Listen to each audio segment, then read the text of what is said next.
यावेळच्या world cup मधला group of death कोणता? ग्रुप ऑफ डेथ म्हणजे असा ग्रुप ज्यामधल्या सगळ्या टीम्स या तगड्या असतात आणि कोणीही कोणाचाही पराभव करू शकतं. तर यावेळचा ग्रुप ऑफ डेथ आहे ग्रुप आय, ज्यामध्ये आहेत फ्रान्स, सेनेगल, नॉर्वे आणि इराक. फ्रान्समध्ये तुम्हाला माहितीच आहेत, किलियन एम्बापे, बॅलेंडॉर विजेता उस्मान डेम्बेले, डेझिरी डुबे, मायकल ओलिसे यासारखे स्टार प्लेयर्स आहेत. तर नॉर्वेच्या टीममध्ये आहेत प्रीमियर लीग विजेते एर्लिंग हलांड आणि मार्टिन ओडेगार्ड.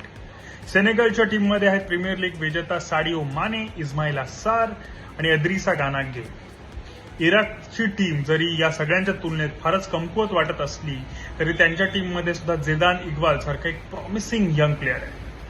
तर तुम्हाला काय वाटतं, या ग्रुपमधनं कोणते दोन संघ ऑटोमॅटिकली पुढच्या स्टेजसाठी क्वालिफाय करतील? आणि तुम्हाला वाटतं का की या ग्रुपमध्ये आपल्याला एक शॉक सुद्धा बघायला मिळू शकतो? तुमचं उत्तर कमेंटमध्ये आम्हाला कळवा.